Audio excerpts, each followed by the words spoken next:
எனக்கு பிடிச்ச சில திருட்டு விஷயங்கள்ல ரொம்ப நான் ரசிச்ச விஷயங்கள், அது சிவாஜி சார் நடிச்சது ஒரு படம் இருக்கும்.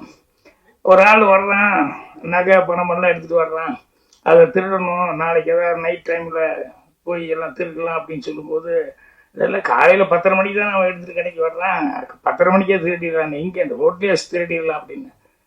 ரோட்ல வச்சு எப்படி திருடுவா அப்படின்னா, ஒன்னும் இல்லை, ஒரு கேமரா மட்டும் கொண்டு வாங்க அப்படின்னு சொல்லிட்டு 2 ஆளுகளை விட்டு கூட கொடுங்க அப்படின்னு சொல்லிட்டு அந்த சேட்டு வரும்போது இவர் உணர்ந்து கேமராவெல்லாம் வச்சு ரெடியா 10 மணிக்கு வெயிட் பண்ணுவார். ஜனங்கள்லாம் சேர்ந்துருவாங்க. என்ன சார்னா, ஷூட்டிங்க நீங்கெல்லாம் கூட நடிக்கணும் அப்படின்னு. என்னன்னா, இல்லை ஒருத்தர் வருவான், அப்போ நாங்கள் டக்குன்னு போய் நிறுத்தி பிளாக் பண்ணி அந்த பணத்தை எல்லாம் பொட்டியோட பணத்தையும் நகையும் தூக்கிட்டு ஓடுவோம். அப்பா ஐயோ ஐயோ திருடன் திருடன் கத்தும் போது நீங்களாம் சேர்ந்து, ஏண்டா வட்டிக்கு வட்டி விட்டு இப்போ காசு சம்பாதிச்சுவேன், அதனாலதான் உன் காசு இப்படி அநியாயத்துக்கு போகுது அப்படின்னு சொல்லி நீங்களாம் அவனை பிடிச்சி ரொம்ப கம்மியா அடிச்சு அவனை அப்படி உட்கார வச்சிருங்க அப்படிங்கிற மாதிரி சொல்லி சிவாஜி சார் திருடிட்டு போவார் திருடன் படத்துல. நான் ரொம்ப ரசிச்ச சீன் அது. இந்த படத்துல என்ன அப்படின்னா, ஒரு தாய் ஒரு குழந்தைய எப்படி தன்னுடைய தாய்ப்பாலை ஊட்டி வளர்க்குறாளோ, அதே தாய் தன்னுடைய மகன் தடம் மாறினா என்ன செய்வா அப்படின்றது நிறைய இதில் நம்ம பார்த்துருக்குறோம். அதை தான் இந்த திரைப்படத்தில் ரொம்ப அழுத்தமாக சொல்லியிருக்காங்க. இந்த கதாபாத்திரத்தை எனக்கு கொடுத்த இயக்குனர் தம்பிக்கு ரொம்ப நன்றி. அவர் எங்கள் ஊருக்காரர் தான்.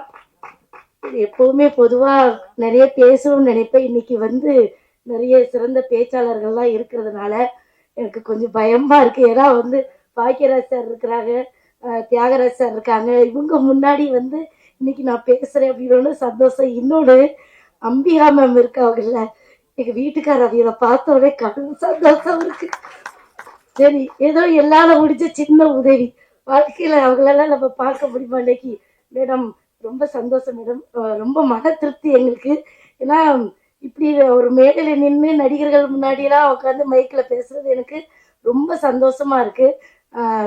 இதுக்கு மேலே எனக்கு பேசுறதுக்கு ஒன்றுமே ஓடலை. என் பையன் 12ஆப்பு படிச்சுக்கிட்டு இருக்கான். அவன் நல்லா பரீட்சை எழுதணும். அதனால அக்கா என் பிள்ளை நான் படிக்காது, நீங்களாம் உட்காந்து சொல்லித்தர போறீங்கன்னு கேட்காதீங்க, கொண்டு போய் டியூஷன்ல விடணும், நேராயிடுச்சு. அதனால எல்லாரும் சீக்கிரமா என்னுடைய உரையை முடிச்சுக்கிறேன். ரொம்ப நன்றி. கவிதா என்கிட்ட வந்தப்போ சின்ன பொண்ணு, நான் அதுகிட்ட இருந்த துடிப்பு, அதனுடைய ஸ்பீட், அதாவது சுறுசுறுப்பு, இதெல்லாம் பார்க்கும்போது ஒரு வேற லெவலுக்கு போக வேண்டிய ஆளு இங்க இருக்கக்கூடாது அப்படின்னு நினைச்சது உண்டு. அதுக்கப்புறம் அது ஒவ்வொரு துறையா மாறி பத்திரிகையாளர் ஆகி, தொகுப்பாளர் ஆகி, சென்சார் போர்டு மெம்பர் ஆகி, இன்னைக்கு ஒரு தயாரிப்பாளரா நிக்கிறது ஒரு ஃபாதர் லெவல்ல நான் ரொம்ப ஃபீல் பண்றேன். கங்க்ராச்சுலேஷன் கவிதா. இது எல்லா பெண்களுக்கும் ஒரு இன்ஸ்பிரேஷனான ஒரு விஷயம். இந்த ட்ரெய்லரை பார்த்தோம், very impressive. Impress film makers ஒரு இம்ப்ரெசிவான ட்ரெய்லர் பண்ணியிருக்காங்க. நல்ல கேமரா, நல்ல எடிட்டிங், நல்ல மியூசிக், நடித்த சத்யா, இவங்க கூட நடித்த எல்லாரும், இவங்க எல்லாருக்கும் என்னுடைய வாழ்த்துக்கள். ரெண்டாவது, இதுல இந்த படத்தை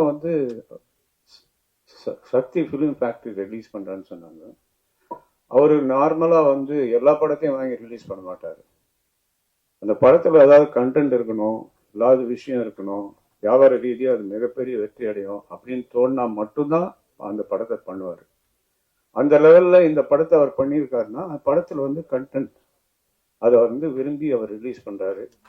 அவர் நினைச்ச மாதிரி இந்த படம் மிகப்பெரிய வெற்றி அடையணும்.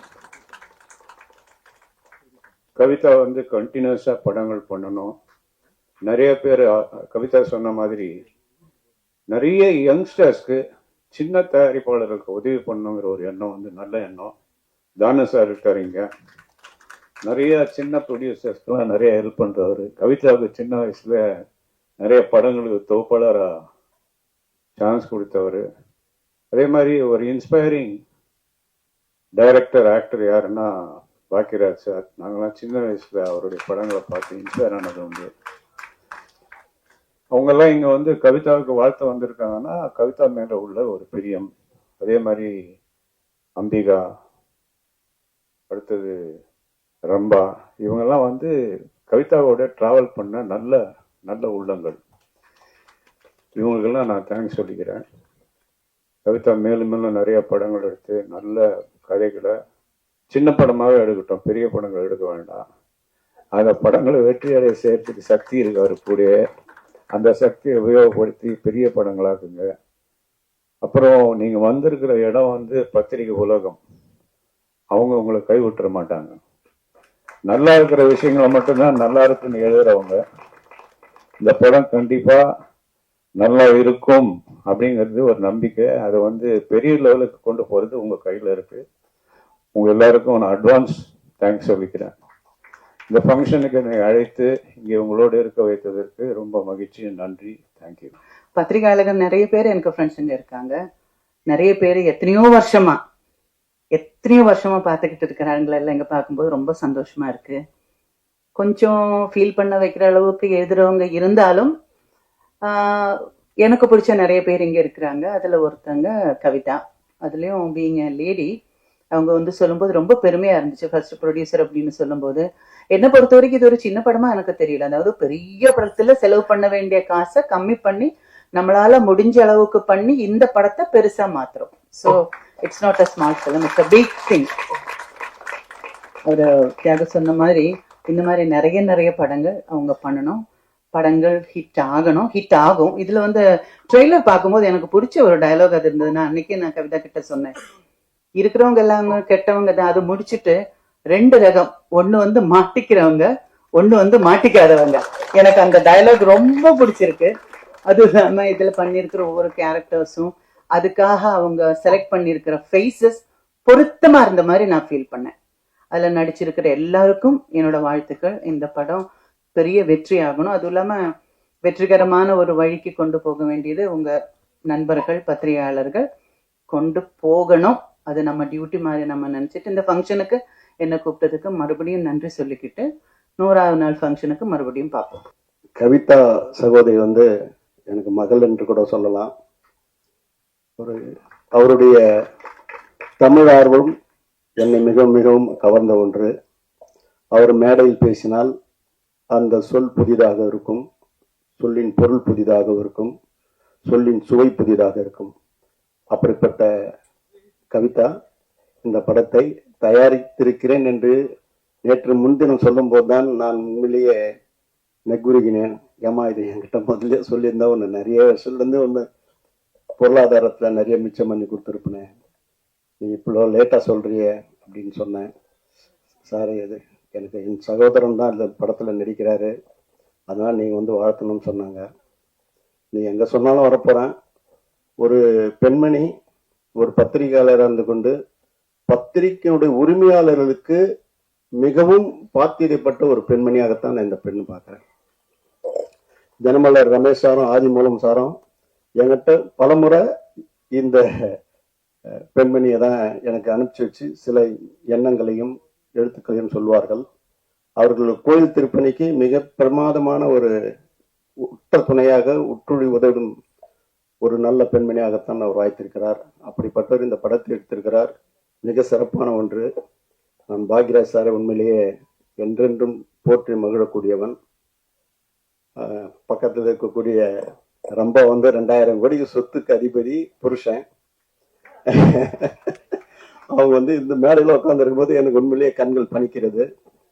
கடந்த வாரம் ரம்பானுடைய கணவர் இந்திரன் என்னிடம் வந்து, அப்பா, என்னுடைய மனைவி உங்க ஆசீர்வாதத்துல நல்லபடியா வாழ்ந்துன்னு இருக்கிறோம், ஆனா வீட்டிலேயே இருக்கிறது அதுக்கு ஏதோ ரொம்ப கொஞ்சம் உறுத்தலா இருக்குன்னு நான் நினைக்கிறேன், அது சொல்லலை. ஆனா அவங்களுக்கு திரும்பவும் ஒரு சினிமாவில் வாய்ப்பு கொடுக்கணும் அப்படின்னு நீங்க என்கிட்ட சொன்னாரு. அதுக்காக நீ படங்களை எடுத்துறாதரா, நானே கண்டிப்பா பண்ணித்தரேன், என்னுடைய நல்ல கம்பெனிக்கெல்லாம் நான் சொல்றேன் அப்படின்னு சொல்லியிருக்கிறேன். ஆகவே உன் வரவு நல்லுறவாக ரொம்ப அம்மா. உன் அம்மான்னு சொல்றது என் மகளாக நினைச்சுதான் சொல்றேன். அடுத்து வந்து அம்பிகா மேடம் இருக்காங்க. கூலிக்காரனுக்கு என் படத்துல பணியாற்றுறதுக்காக பல முறை முயன்று அது நடக்காம போச்சு. இருப்பினும் ஏதாவது ஒரு காரணத்துல உங்களை ஒரு படத்துல நடிக்க வைக்கணும்னு நான் எண்ணது உண்டு. ஆகவே தியாகராஜன் சாரை பத்தி சொல்ல வேண்டியதில்லை. வண்ண வண்ண பூக்கள்ல அவருடைய மகனை வாலண்டியரா வந்து கொடுத்து அதுக்கு ஒரு பெரிய தேசிய விருதே கிடைக்கிறதுக்கு ஒரு முக்கிய காரணகர்த்தா விளங்கினாரு. அவர் பிரசாந்த் எங்கள் குடும்பத்தில் ஒருத்தர். ஆகவே சக்தி ஃபிலிம் ஃபேக்டரினா இவ்வளவு நல்லா பேசுவார்னு நான் நினைக்கவே இல்லை. ரொம்ப நல்லா பேசினாரு. படத்துல ஊன்றி இருக்கிறாரு. ஒரு ஃப்ரேமா அலசி சொல்றாரு. ஆகவே அவர் அப்படிப்பட்ட படத்தை எடுத்து விநியோகிக்கிறது உண்மையிலேயே சால சிறந்தது. மேடையில் இந்த வருங்காலத்துல உயர் சக்தியாக இந்த கதாநாயகன் வருவார் என்று சொல்லி வாய்ப்புக்கு நன்றி தெரிவித்து அமைக்கிறேன். நன்றி, வணக்கம். எல்லாருக்கும் வணக்கம். ஸ்டேஜ்ல பெரியவங்க எல்லாருக்கும் வணக்கம். ஆக்சுவலா தானு சொன்ன சீக்கிரட்டா வந்திருக்கேன், யாருக்கு எதுவும் சொல்லாம. சரி, கவிதா வாழ்த்துக்காக இங்க வந்திருக்கேன், அவரு போட்டு அடிச்சுட்டாரு. அதான் நான் இப்ப மேடம் கிட்ட சொல்லிட்டு இருக்கேன், நான் ஹாப்பியா ஜாலியா சீக்கிரட்டா வந்திருக்கேன் மேம், சார் போட்டு அடிச்சுட்டாருன்னு சொல்லியிருக்கேன். ஃபர்ஸ்ட் எனக்கு ரொம்ப சந்தோஷமா இருக்குங்க. ஏன்னா ரொம்ப நாள் கழிச்சு உங்களை எல்லாரும் பாக்குறேன். ஏன்னா நிறைய நான் தெரிஞ்சவங்களை எல்லாரும் மீட் பண்ணும்போது எனக்கு அங்க ரூம்ல எனக்கு ரொம்ப ரொம்ப சந்தோஷமா இருந்தது. அண்ட் ஒன்னு, எனக்கு கவிதா எப்போ இங்க இந்த ஃபங்க்ஷனுக்கு கூப்பிட்ட உடனே இப்பதான் சொன்னாங்க இங்கிலீஷ் சேர்க்க கூடாதுன்னு, அதான் ட்ரை பண்றேன் தமிழ்லயே பேசுறதுக்கு எதுவும் ஆட் பண்ணாம. ஸோ எனக்கு ஃபர்ஸ்ட் நாங்க எந்த ஹீரோயின் ஆகட்டும், எந்த படம் ஆகட்டும், எந்த ப்ரொடியூசர் ஆகட்டும், எந்த டைரக்டர் ஆகட்டும், யார் வந்தா கூட எங்களை எல்லாரையும் ஜனங்க கிட்ட கொண்டு போறது நீங்க பிரஸ் மட்டும்தான், பத்திரிகைக்காரங்க மட்டும்தான். அப்படிப்பட்ட அவங்க எப்பவுமே முன்னுக்கு இருந்து எங்களை முன்னுக்கு வச்சு அவங்க பின்னுக்கு இருந்து எங்களை சப்போர்ட் பண்ணுவாங்க. அப்படி இருந்து இப்ப கவிதா அப்படியே ஒரு பத்திரிகைக்காரனா வந்து என்ன ஒரு ப்ரொடியூசரா இங்க வந்து நின்று இருக்காங்க. அதுக்கு எனக்கு ரொம்ப பெருமையா இருக்கு. ஸோ அந்த விஷயத்துக்காண்டி நான் அவங்க எப்ப கூப்பிட்டாலும் நான் வருவேன் அவங்களுக்காண்டி. அண்ட் இன்னொன்னு, as a woman first time ஒரு பெண் வந்து நிறைய பெண்கள் பண்ணியிருக்காங்க, ப்ரொடியூஸ் பண்ணியிருக்காங்க. பட் இருந்தாலும் ஒரு பத்திரிகையில இருந்துட்டு அவங்க மெதுவா படி ஏத்து அவங்க சொந்த உழைப்புல இங்க இவ்வளவு தூரம் வந்திருக்காங்க.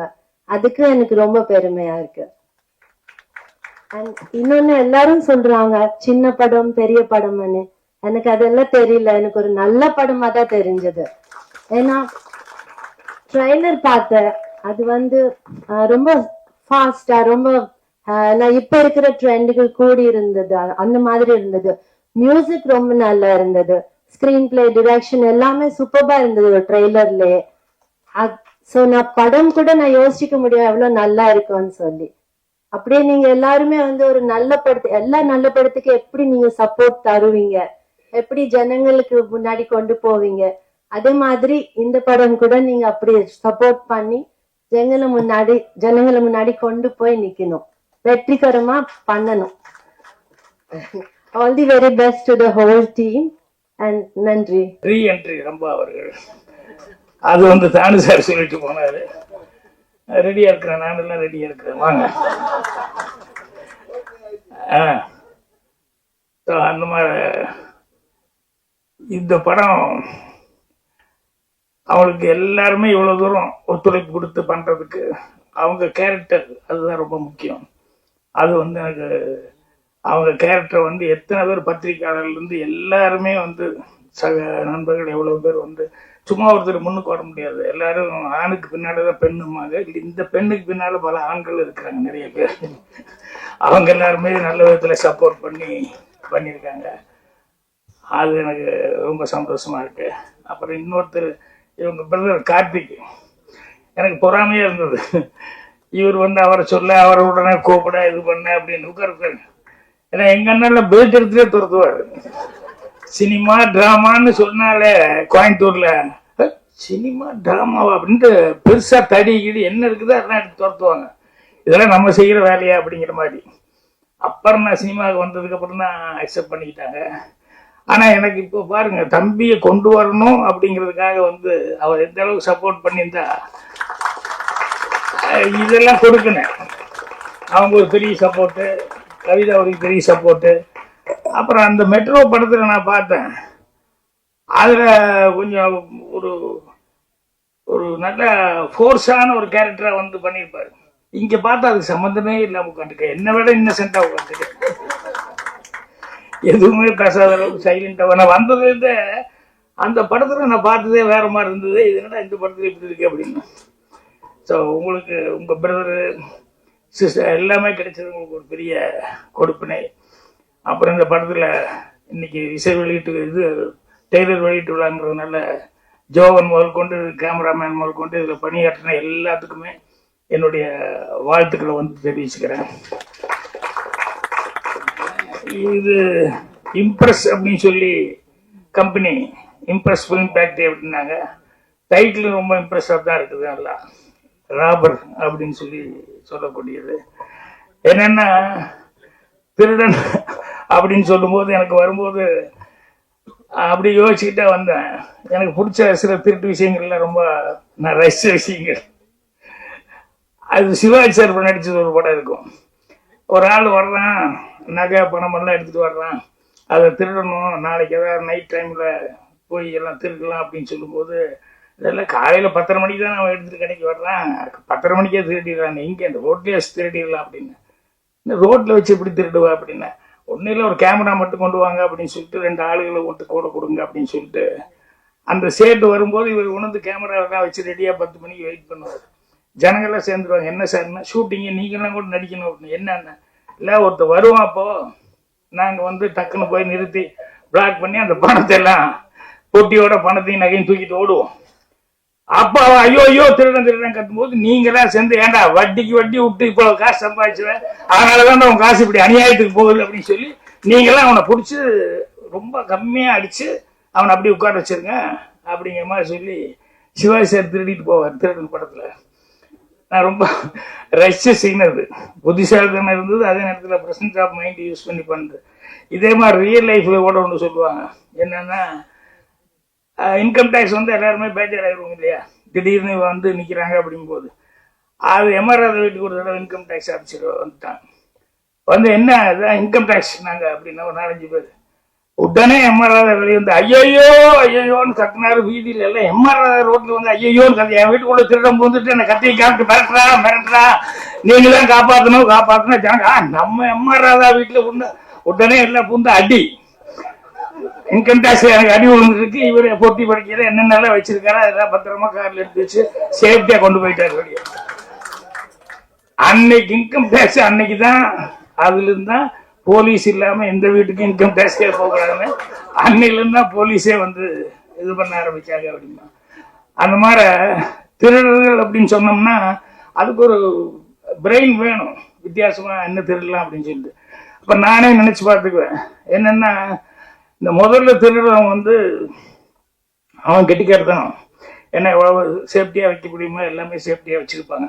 ஆனா இவன் மைண்டு வந்து ரொம்ப பிரமாமா அதை யூஸ் பண்ணி எப்படா அதை திருடிட்டு போறது அப்படின்னு சொல்லிட்டு ரொம்ப பிளான் பண்ணி கரெக்டா போய் இவன் வந்து அடிச்சுட்டு போயிடுவான். அப்புறம் போலீஸ்காரன் வருவான். அவன் வந்து எப்படி நின்று பார்ப்பான், எந்த வழியாக உள்ள வந்திருக்க முடியும், எப்படி வந்திருக்கணும், ரேகையெல்லாம் போடுறதுக்கு முன்னாடியே அது பழக்கமானவனா இல்லை புதுசாக தெரிஞ்சவனா அப்படின்னு சொல்லி பார்த்துட்டு இவனை வந்து போலீஸ்காரன் வந்து கரெக்டாக அவன் ரூட்டை கண்டுபிடிச்சி இவன் போய் அரெஸ்ட் பண்ணுவான். ஸோ அது இதை விட பெரிய திருடனை விட பிரெயினுங்கிறது வந்து போலீஸ்காரனுக்கு. அதுக்கப்புறம் இது கோர்ட்டுக்கு வரும். அந்த லாயர் கேட்டுக்குவார். கேட்டு என்னென்ன அவன் திருடினேன் அப்படின்னா ஓகே. அப்புறம் போலீஸ் இப்படி பிடிச்சாங்க, இல்லை மர்டர் கேஸ் ஏதோ ஒன்றை பிடிச்சாங்க. உடனே அந்த லாயர் இவன் இப்படி திருடினா போலீஸ் இப்படி கேஸ் போட்டிருப்பான், இவன் இப்படி பண்ணியிருப்பான் அப்படி பண்ணியிருப்பான், ரெண்டையும் கேட்டுட்டு இப்படி நடக்கவே இல்லை அப்படின்னு சொல்லிட்டு அந்த கேஸே உல்டா பண்ணி விட்டுருவாங்க. சில நேரங்கள்ல அந்த லாயர் பண்றது இருக்க இந்த திருட மூளையை விட போலீஸ்காரங்க அவங்க இன்னும் கிரிமினல் மூளை. லாயருக்கு தப்பா நினைச்சு கூடாது, ஜெயிச்சுக்கிறதுக்காக சொல்லுவாங்க. என்னன்னா ஒருத்தர் திருடிட்டான், இது அருவாள் வெட்டிட்டான்னு சொன்னோடனே கைப்பிடியா பிடிச்சிட்டாங்க, அருவாள்லாம் இருக்குது. அப்புறம் அவங்க கிட்ட போய் கேட்கும்போது வந்து எனக்கு எவ்வளவு பணம் கொடுக்குறீங்க அப்படின்னு லாயர் கேட்டாரு. ஒரு 5 லட்சம் கொடுத்தா நீங்க கைப்பிடியா பிடிச்சிட்டாங்க, எப்படி காப்பாற்றணும், நான் காப்பாத்துறியா, நீ நாளைக்கு காப்பாத்துறேன், நான் வெளியே கொண்டு வந்துடுறேன், ஒரு 5 லட்சம் கொடுக்குறியா 10 லட்சம் கொடுக்குறியான்னு சொல்லி பேசிட்டாரு. அப்புறம் போனாரு. அடுத்த நாள் வந்து என்னன்னா கோர்ட்டில் வந்து கூப்பிட்டு இது மாதிரி அருவாள் வெட்டின அருவாள் பார்த்தவங்கலாம் இருக்காங்க, வெட்டின அருவாள் இருக்குது அப்படின்னு உடனே இந்த லாயர் அருவாளுக்கு வெட்டின அருவாளில் கத்தி இருக்காது, ரத்தம் இருக்கு, எல்லாம் ஓகே யுவர் ஆனர், அதை போய் அந்த அருவாளை எடுத்துட்டு போய் கொஞ்ச நேரத்துலேயே அந்த ஃபாரன்சிக் மாதிரி ஆளுங்க இருப்பாங்க இல்லையா, அந்த பிளட்டை செக் பண்ணி அதை முதல்ல செக் பண்ணிட்டு வர சொல்லுங்க என்ன. அதை போய் செக் பண்ணிட்டு வந்து அது ஆட்டு ரத்தம் அப்படின்ட்டான். என்னன்னா இவர் முதல் நாளே போலீஸ்ல போய் ஆளை பிடிச்சி அவனுக்கு ஒரு 1 லட்ச ரூபாய் கொடுத்து அந்த அருவாளை வாங்கிட்டு வந்து அதை போய் கிளீன் பண்ணி நல்லா கரெக்ட் பண்ணிட்டு ஆட்டு ரத்தத்தை எடுத்து அதில் பூசிட்டு கொண்டு வந்து சத்தமெல்லாம் மறுபடியும் உள்ள வைக்க சொல்லிட்டாரு. ஸோ லாயருடைய புத்திசாலித்தனம் எப்படிங்கிறது பாருங்க. அது எப்படி எடுத்துக்கலாம், கிரிமினல் மைண்டு எடுத்துக்கலாம், புத்திசாலித்தனமான மைண்டு எடுத்துக்கலாம். ஆனால் இது போலீஸ் திருடன் தாண்டினது போலீஸுடைய மைண்டு, போலீஸை தாண்டி லாயரனுடைய ஒரு மைண்டு. இது எல்லாத்த விட மோசமான ஒரு மைண்ட் இருக்கு, ரொம்ப கிரிமினலான மைண்டு. அவங்க யாருன்னா ரைட்டர், நம்ம அனந்த கிருஷ்ண மாதிரி என்ன மாற என்ன அப்படின்னா இது எல்லாத்தையும் கிரியேட் பண்றது யாரு? ஒரு கதைக்கு வேணும்னா திருடன் நம்ம தான் கிரியேட் பண்ணணும். அதை எப்படி போலீஸ்கார கண்டுபிடிக்கிறான் அப்படிங்கிறதையும் நம்ம தான் கிரியேட் பண்ணணும். லாயர் கேரக்டர் வந்ததுனால அதை உடைக்கிறதுக்கு லாயருக்கு உண்டான மூளை, அதுக்கு உண்டான டைலாக் அதெல்லாம் போடுறதும் நம்ம தான் பண்ணணும். இத்தனையும் பண்ணி அதுக்கப்புறமா தான் வந்து ரைட்டருங்கிறவங்க வந்து பேர் வாங்க முடியும். ஸோ சினிமாவில் வந்து ரைட்டர் அப்படின்னு சொல்லும்போது அனந்த கிருஷ்ணன் அவர்கள் அந்த ஃபர்ஸ்ட் படம் நான் அதை பார்த்தேன். அதில் வந்து அந்த கிரைம் நான் எடுக்கிற படம் வேறு, நான் பார்க்குற படம் வேறு. என் லைப்ரரிக்காரனை சொல்லுவான் பூர்ணிமா கிட்ட, எங்கள் சம்மந்தமே இல்லை சார், எப்போ பாரு கத்தி துப்பாக்கி இது இருக்கிற படமாக எடுத்துகிட்டு போகிறாரு, ஆனால் அவர் எடுக்கிற படத்தில் அதெல்லாம் வர்றதே இல்லையே அப்படின்ட்டு. எனக்கு சினிமா பார்க்குறதுனா ஃபைட்டு இதெல்லாம் இருந்தது தான் எனக்கு பிடிக்கும். ஸோ அந்த மாதிரி நான் படம் பார்க்குறேன். ஆனால் இவர் அனந்த கிருஷ்ணன் அந்த ஃபர்ஸ்ட் படம் செய்யும் போது பார்த்தா அதில் வந்து பிளானிங்கு அதெல்லாம் பண்ணுறது, அதை எப்படி கண்டுபிடிக்கிறாங்க அப்படிங்கிறதெல்லாம் வந்து ரொம்ப அழகாக பண்ணியிருந்தாரு. இப்போ சினிமாவில் வந்து ஒரே ஒரு விஷயம்தான், ஒன்று ஏதாவது புதுசாக ஒரு விஷயம் சொல்லணும், இல்லைன்னா சொல்கிற விஷயம் வந்து சொல்கிற விதம் இருக்குல்ல அது புதுசாக இருக்கணும். இந்த ரெண்டில் ஏதாவது ஒன்று இருக்கணும். இது விட்டு வேற ஒன்றும் பண்ணவே முடியாது. ஸோ புதுசாக கிடைக்கலன்னா கூட சொல்கிற விதம் வந்து புதுசாக இருக்கிற மாதிரி பார்த்துக்கணும். ஸோ அவர் இந்த மெட்ரோ படத்தில் வந்து அவருடைய அந்த ஸ்கிரிப்டில் வந்து அவன் எப்படி திருடுறான், அதை எப்படி ஃபாலோ பண்ணுறாங்க, எப்படி பிடிக்கிறாங்க அப்படிங்கிறது. அப்புறம் அதுக்கு நடுவுலேயே லாஸ்ட் அந்த சென்டிமெண்ட் வந்து வச்சுருந்தாங்க, இந்த மதர் அந்த சென்டிமெண்ட் வச்சு, அப்புறம் பிரதருக்கும் அவருக்கும் இருக்கக்கூடிய அந்த இது. ஸோ என்னென்ன எமோஷன் கொண்டு வர முடியுமோ ஆனந்த கிருஷ்ணன் ரொம்ப அழகாக அதில் பண்ணியிருந்தார். நான் ஃபோன் பண்ணி பேசினேன்னு நினைக்கிறேன், இல்லை ஆமாம், ஆளை இப்போ தான் பார்க்குறேன் நான். ஆனால் படம் பார்த்துட்டு ரொம்ப நல்லா இருக்கு அப்படின்னு சொல்லிட்டு அப்போவே நான் ஃபோன் பண்ணி பேசினேன்.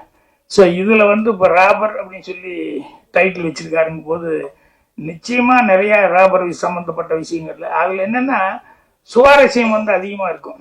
ஏன்னா இந்த திருடுறவன் எப்படி திருடுறான் அப்படிங்கிறது, போலீஸ்காரன் எப்படி போய் பிடிக்கிறான் அப்படிங்கிறது எல்லாமே அது மூளைக்கு வந்து வேலை கொடுக்குற மாதிரி அந்த கிரைமில் வந்து எதுவுமே நல்லா இருக்கும். ஸோ இந்த படம் ராபர் அப்படின்னு சொல்லி இந்த டைட்டில் வந்து ஒன்றுமே எனக்கு ஸ்கிரிப்ட் வந்து வித்தியாசமாக பண்ணியிருப்பார் அப்படின்ட்டு. அதுக்கப்புறம் அனந்த கிருஷ்ணனுக்கு ஸ்பெஷலாக ஒரு நன்றி சொல்லணும். என்னன்னா அவருடைய அசிஸ்டண்ட்டுக்கு படம் கொடுத்து இந்த படத்தை டைரக்ட் பண்ணி வச்சிருக்காரு. அது பெரும்பாலும் அப்படிலாம் நடக்கிறது கொஞ்சம் கஷ்டமாக இருக்கும், அந்த மாதிரி தான் நடக்காது. ஆனால் அவர் வந்து உதவியாளருக்காக வந்து ஒரு படம் பண்ணணும்னு சொல்லி அதை வந்து ஓகே அப்படின்னு சொல்லி கவிதா அவர்களும் அக்செப்ட் பண்ணிக்கிட்டு அவங்க வந்து படம் ப்ரொடியூஸ் பண்ணது அப்படிங்கிறது வந்து அதான் அந்த அண்டர்ஸ்டாண்டிங் அப்படிங்கிறது வந்து அவர் எந்த அளவுக்கு இவர்கிட்ட சின்சியராக ஒர்க் பண்ணியிருந்தா இவர் இந்த அளவுக்கு அவருக்கு ஒரு வாய்ப்பு கொடுத்துருப்பார் அப்படிங்கும்போது அது மனசுக்கு சந்தோஷமா இருக்கு. இது வந்து ஒரு ஆரோக்கியமான விஷயம் சினிமாவில். இப்போ நானே வந்து பார்த்திபன் தான் நான் தான் பூஜை போட்டேன் ஃபர்ஸ்ட்டு. அப்புறம் வேற சில காரணங்கள்னால படம் வந்து செய்ய முடியாமல் போச்சு. அப்புறம் பார்த்திபனுக்கு அப்புறம் பாண்டியராஜனே என்னோட பேனரில் வந்து அவனும் நானே ஸ்கிரிப்ட் எழுதி கொடுத்தேன். ஒரு 2-3 படம் பார்த்திபன், தாய் குடும்பமே, கபடி இதெல்லாம் வந்து எப்போ சும்மா இருக்கும்போது யோசிச்சு வைப்போம். அப்புறம் கொஞ்சம் தள்ளி வந்துருச்சுன்னு வச்சுக்கோங்களேன், இனி போய் நம்ம லவ் பண்ணிட்டு இருந்தால் நல்லா இருக்காது. இந்த ஒரு ஏஜ் தாண்டியாச்சுன்னா இப்போவும் போய் லவ்னு சொல்லிட்டு தான் நல்லா இருக்காது அப்படின்னு சொல்லும்போது அப்போ பாண்டியராஜன் இவங்கெல்லாம் வரும்போது சரி இந்த கதை நீ பண்ணுறா இது நல்லா வரும் அப்படிங்கிற மாதிரி சொல்லி இது பண்ணுவேன். ஸோ அந்த மாதிரி அசிஸ்டண்ட்டுக்குள்ளே ஒரு நல்ல அண்டர்ஸ்டாண்டிங் அப்படிங்கிறது வந்து இருக்கணும் டைரக்டருக்கு அசிஸ்டண்ட்டுக்குள்ளே. ஸோ இந்த ஸ்கிரிப்டை பொறுத்த வரைக்கும் அவர் வந்து தன்னுடைய அசிஸ்டண்ட்டுக்காக வந்து ஒரு படத்தை பண்ணி அவரே வந்து சான்ஸ் கொடுத்தது மட்டும் இல்லாமல் அவரே ப்ரொடியூஸ் பண்ணியிருக்காகும் போது எந்த அளவுக்கு அவர் நம்பிக்கை வச்சிருக்காரு அப்படிங்கிறது ரொம்ப ரொம்ப சந்தோஷமா இருக்கு. ஸோ கவிதா அவர்களுக்கும் சரி, ஆனந்த கிருஷ்ணன் அவர்களுக்கும் சரி, தயாரிப்பாளரும் அவங்க தயாரிப்பாளருக்கு மட்டும் அவங்க சக்ஸஸ் ஆகணும். அவங்க குடும்பத்தில் எல்லாருமே வந்து வாழ்த்து சொன்னதுங்கிறது ரொம்ப சந்தோஷமா இருக்குது. ஸோ படத்தினுடைய வெற்றி விழாவில் மீண்டும் அந்த குடும்ப சகிதமாக எல்லாருமே கலந்துக்கிட்டு இதே சந்தோஷத்தை பகிர்ந்துக்கணும்னு சொல்லி என்னுடைய வாழ்த்துக்கள் தெரிவிச்சுக்கிறேன். நன்றி. ஆக்சுவலாக மெட்ரோ படம் பண்ணி முடிச்சதுக்கு அப்புறம் நாங்கள் ஒரு 2 இயர்ஸ் வந்து கரெக்டான ப்ராஜெக்ட் அமையல. அப்போ மெட்ரோ படத்தில் வந்து பாண்டி வந்து என் கூட ஒர்க் பண்ணாரு. அவர் வந்து 2 இயர்ஸும் ஒரு டேரக்டர் கூட ஒரு ஒரு அசோசியேட்டா இருக்கிறது வந்து எவ்வளவு கஷ்டம் அப்படின்னா, அவர் 6 வருஷம் இருப்பாங்க, அதுல ஒரு 2 வருஷம் வேலை நடக்கும், ஒரு 4 வருஷம் வேலை நடக்கும்ட்டு போயிட்டு ஏமாந்து அந்த டேரக்டர் வருவார்ல, அது கூட வந்து அந்த டேரக்டர் மட்டும் ஏமாற மாட்டாரு. அந்த பின்னாடி ஒரு டீம் இருக்கும். நம்மளுக்கு ஏதாவது பிரச்சனைனான்னு தெரியும், அவங்களுக்கு பிரச்சனையே தெரியாது. ஸோ அந்த ஒரு இடத்துல கூட என்னை விட்டு போகாம கிட்டத்தட்ட மெட்ரோல இருந்து கோடியில் ஒருவன் வரைக்கும், இப்போ நான் பண்ணிட்டு இருக்க நான் வயலன்ஸ் படம் வரைக்குமே என் கூட வந்து பக்கபலமா இருந்த பாண்டிக்கு ரொம்ப நன்றி. இந்த படத்தின் மூலமா ஒரு இயக்குனராக வருது எனக்கு ரொம்ப இதுதான் என்னோட பெஸ்ட் மொமெண்டா நான் நினைக்கிறேன். ஸோ கண்டிப்பா அவரோட ஹானஸ்டிக்கும் அவரோட டெடிகேஷனுக்கும் கண்டிப்பா அவர் வந்து ஒரு நல்ல இயக்குனரா வருவார்னு எனக்கு நம்பிக்கை இருக்கு.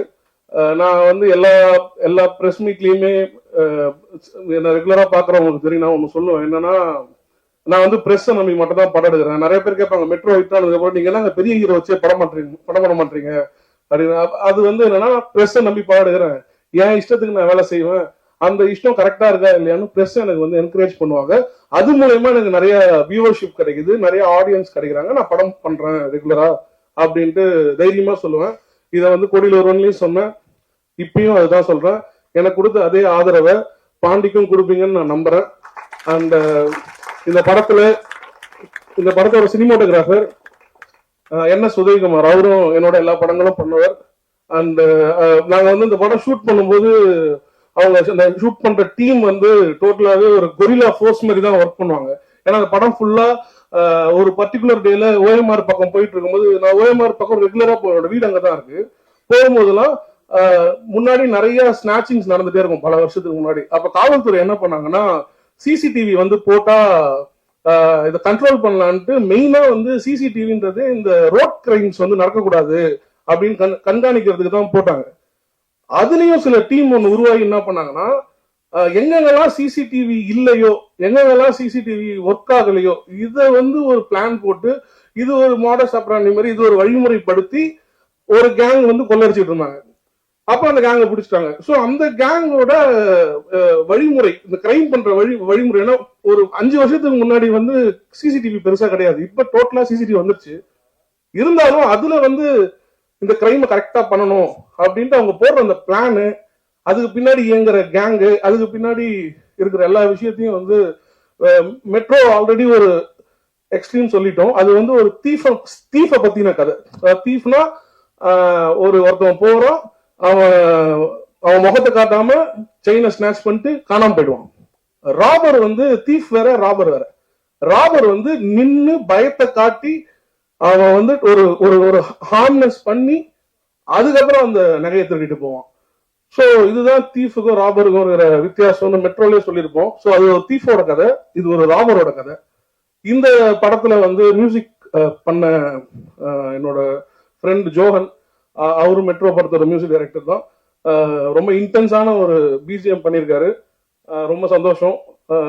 ரொம்ப லாங் ஃப்ரெண்ட்ஸ் நாங்களாம். என்னோட ஃப்ரெண்ட்ஸ் அப்படியே வந்து என்னோட கோ டைரக்டருக்கும் சப்போர்ட் பண்றது எனக்கு ரொம்ப ஹாப்பியா இருக்கு. அண்ட் இந்த படத்தை என்னோட சேர்ந்து தயாரிச்ச கவிதா அவர்கள் வந்து ரொம்ப நாள் என்னோட தோழி. ஸோ ஃப்ரெண்ட்ஸா இருந்து இப்போ ஒன்னா ஒர்க் பண்றது ரொம்ப ஹாப்பியா இருக்கு. அவங்களோட சப்போர்ட்டும் இந்த படத்துக்கு வந்து மிகப்பெரிய பலம்.